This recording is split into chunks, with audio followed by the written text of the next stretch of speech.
दोस्तों JP power की बात करें तो आज स्टॉक लगभग फ्लैट ट्रेड कर रहा है। इससे पहले काफ़ी ज़्यादा गिरावट हो चुकी है। अब ये गिरावट पूरे बाजार में भी थी, लेकिन आज गिरावट थोड़ी सी थम चुकी है और आने वाले समय में यहाँ पे तेज़ी बन सकती है। यहाँ पे हम देख सकते हो कि जेपी पावर ने अपनी एनुअल जनरल मीटिंग कर ली है। अब उसमें मीटिंग में क्या क्या प्रस्ताव पास हुए उसको हम अच्छे से समझेंगे। साथ में यहाँ पे दो बड़ी अपडेट निकल के आ रही है पावर सेक्टर के लिए। अब ये अपडेट एक तरह से बहुत बड़ी गुड न्यूज़ है जेपी पावर के लिए भी। उसको अच्छे से हम समझेंगे और जानने की कोशिश करेंगे क्या आने वाले समय में जेपी पावर में ज़बरदस्त तेज़ी आ सकती है, क्या इस गिरावट का हमें फ़ायदा उठाना चाहिए, क्या Q2 के पहले हमें खरीदारी कर लेनी चाहिए।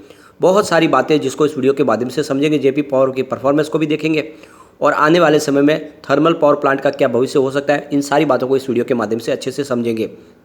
सबसे पहले अगर हम BSE सेंसेक्स की बात करें तो फिलहाल 57,392 के स्तर पर है। 246 पॉइंट की तेजी है, 0.43% अप है BSE सेंसेक्स। लेकिन आज आप देख सकते हो कि बाज़ार में हमने गिरावट भी देखी, क्योंकि लो जो है वो 56,950 का है और आप देख सकते हो कि जो हाई है वो 57,704 का है। तो लगभग देख सकते हो कि दबाव के बाद में फिर से पॉजिटिव माहौल शुरू हुआ है, खरीदारी शुरू हो गई है। अगर हम जेपी पावर की बात करें तो स्टॉक की शुरुआत 7.70 पर हुई और लो बना 7.45 का, हाई है 7.80 का। फिलहाल स्टॉक 7.70 पर ही है, यानी जो क्लोजिंग मंडे की थी उसी क्लोजिंग के ऊपर ये फिलहाल ट्रेड करते हो आपको दिखाई देगा। यहाँ पे अगर हम जेपी पावर की बात करें तो स्टॉक ने पिछले 1-1.5 साल में लोगों को माला माल किया है, क्योंकि इसकी प्राइस 50 पैसे के आसपास थी 27 मार्च 2020 को कोविड काल में। उसके बाद में स्टॉक 11 तक जाके आया, बहुत ही ज़बरदस्त रिटर्न दिया है। यहाँ पे फिर से इसमें खरीदारी की सलाह बन रही है। इस समय निवेश किया जा सकता है क्योंकि Q2 इस बार बेहतरीन आने की पूरी संभावना बन चुकी है। अगर हम इसके वॉल्यूम को एनालिस करें, पिछले 1 महीने पहले इसका 14 करोड़ का वॉल्यूम था, 1 वीक पहले 8 करोड़ का वॉल्यूम हुआ था, कल 10 करोड़ का वॉल्यूम था, आज भी 1 बजे के पहले 7 करोड़ का वॉल्यूम हो चुका है और वॉल्यूम में ज़बरदस्त उछाल है। पूरे बाजार में वॉल्यूम के मामले में नंबर 3 पे है जेपी पावर, तो लोग फिर से इसमें खरीदारी करना शुरू कर चुके हैं। अब आप देख सकते हो यहाँ पे हमने 27वीं एनुअल जनरल मीटिंग हो चुकी है कंपनी की संडे के दिन, और इस मीटिंग में अगर आप देखें तो कुछ प्रस्ताव पास किए गए, जैसे कि कंपनी ने अपना जो Q1 का रिजल्ट है वो अपने शेयर होल्डर के सामने रखा और उसको प्रस्ताव के माध्यम से पास करवाया। उसके बाद में जो इन्होंने नया अपना जो प्रस्ताव था वो इनके डायरेक्टर की नियुक्ति के लिए जो फिर से उनको रीअपॉइंट करना चाहते हैं, मिस्टर मनोज गौर, जिनको फिर से डायरेक्टर के पद पे अपॉइंट किया जा रहा है, उनकी रीअपॉइंटमेंट है। इसके अलावा आप देख सकते हो सुनील कुमार शर्मा जो डायरेक्टर है, जो रिटायर्ड हो रहे थे, उनको फिर से रीअपॉइंट के लिए इस बार प्रस्ताव लिया गया है। इसके अलावा देखें मिस्टर जगमोहन गर्ग को फिर से रीअपॉइंट किया गया है इस कंपनी के इंडिपेंडेंट डायरेक्टर के तौर पर। दूसरा एक स्पेशल रिजोल्यूशन पास किया गया जिसमें आप देख सकते हो कि ये सुरेंद्र जैन जो होंगे ये CFO होंगे कंपनी के और साथ में MD की पोस्ट पर होंगे। इसके अलावा कंपनी में आप देख सकते हो प्रवीण कुमार सिंह होंगे होल टाइम डायरेक्टर। तो इस तरह से ये बहुत सारी अपॉइंटमेंट की गई है। अब यहाँ पे हम सबसे बड़ी बात करें तो आज निफ्टी एनर्जी भी पॉजिटिव बन रहा है, 25,889 के स्तर पर है, करीब 205 पॉइंट की तेजी, यानी 0.80% निफ्टी एनर्जी पॉजिटिव है। इसके बीच में एक बहुत बड़ी गुड न्यूज़ निकल के आ रही है।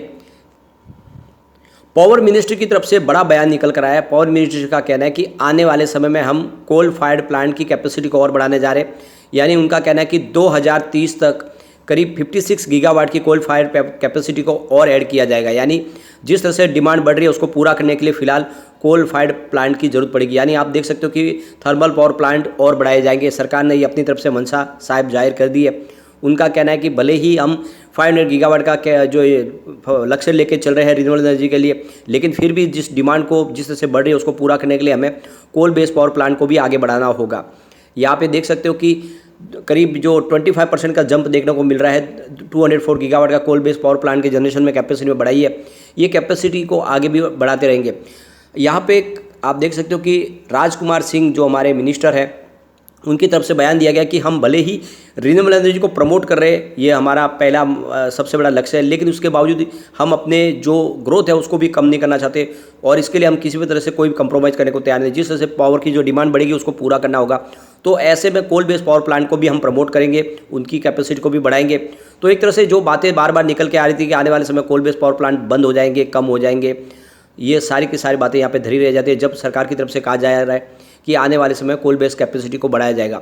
तो एक तरह से देखें तो जो डर था वो खत्म हो गया है। आने वाले समय में यहाँ पे 2030 तक के लिए तो आप समझ सकते हो कि जो निवेश है आपका सुरक्षित है कोल बेस्ड पावर प्लांट की किसी भी कंपनी में। और जेपी पावर की बात करें, ये बहुत बड़ी कंपनी है, इनकी खुद की कोल माइंस है। इसके अलावा अगर आप देखें तो इनके पास सबसे बड़ा हाइड्रो पावर प्रोजेक्ट है विष्णुप्रयाग में, जो वर्ल्ड का सबसे बड़ा प्रोजेक्ट कहा जाता है 400 मेगावाट का।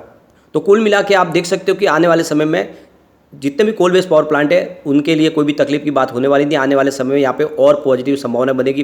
तो ऐसे में ये डिप में खरीदारी का मौका है, जेपी पावर में आपको इन्वेस्टमेंट कर लेना चाहिए। स्टॉक काफ़ी नीचे आ गया है और अभी आप कहेंगे कि स्टॉक नीचे क्यों आया, तो आप बाजार पूरा नीचे आया तो ऐसे में कोई भी स्टॉक बचेगा नहीं।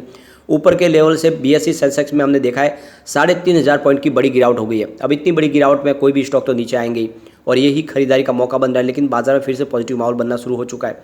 यहाँ पे आप देखें तो एक और बड़ी अपडेट निकल के आ रही है हमारे यहाँ पे, जैसे कि अब यहाँ पे फेस्टिवल सीजन अब शुरू हो रही है, तो क्या आने वाले समय फेस्टिवल सीजन में कोल की शॉर्टेज हो जाएगी।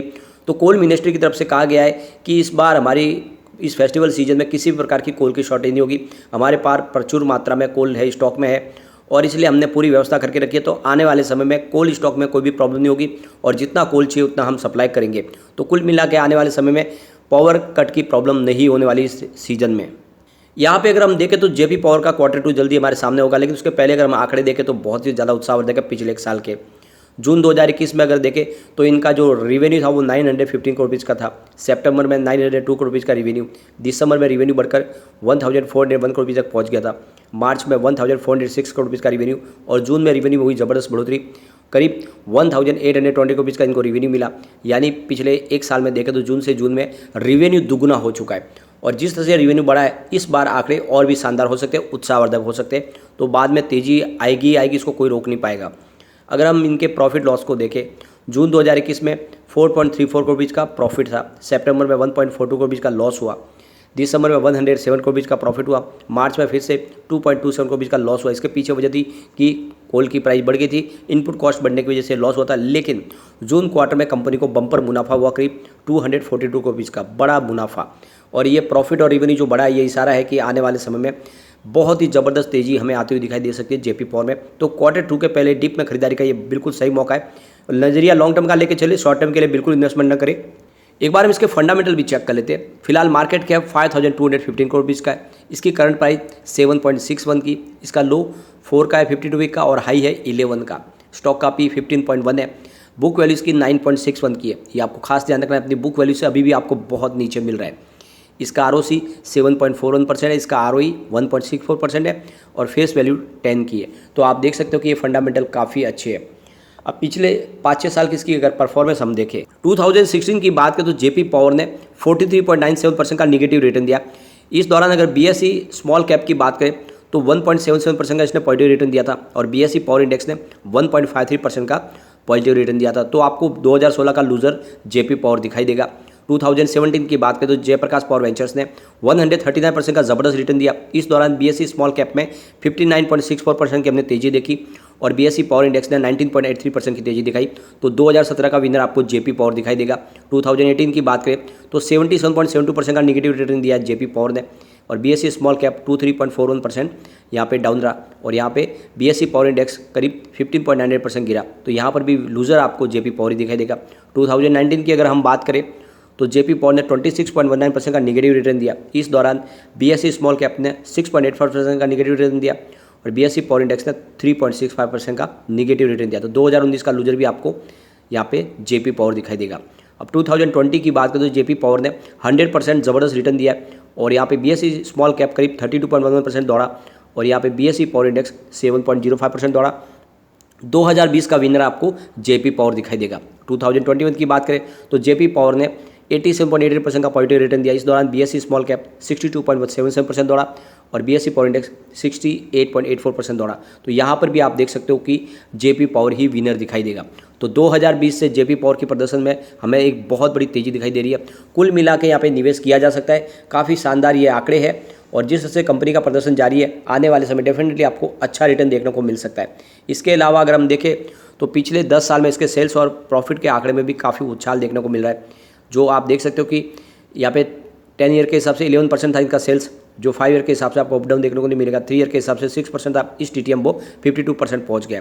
प्रॉफिट ग्रोथ की बात करें तो 10 ईयर के हिसाब से -12% है, लेकिन 5 ईयर के हिसाब से 16% पॉजिटिव है। 3 ईयर के हिसाब से 31% पॉजिटिव, इस TTM 117%। तो ये आप देख सकते हो कि सेल्स और प्रॉफिट दोनों के आंकड़े बहुत ही शानदार है। ये सारी की सारी परफॉर्मेंस का इशारा है कि JP पावर में हमें आने वाले समय में ज़बरदस्त तेजी देखने को मिल सकती है। तो लॉन्ग टर्म का नजरिया लेके बिल्कुल इन्वेस्टमेंट करें, लेकिन फ्रेंड कोई भी इन्वेस्टमेंट करने से पहले अपने फाइनेंशियल एडवाइजर से एक बार भी ले ले या अपना खुद का रिसर्च करें, क्योंकि मैंने वीडियो आपके एजुकेशनल पर्पज़ के लिए ही बनाए। वीडियो पसंद आए तो लाइक से जरूर कीजिए और चैनल को सब्सक्राइब कर दीजिए। Thank you friend.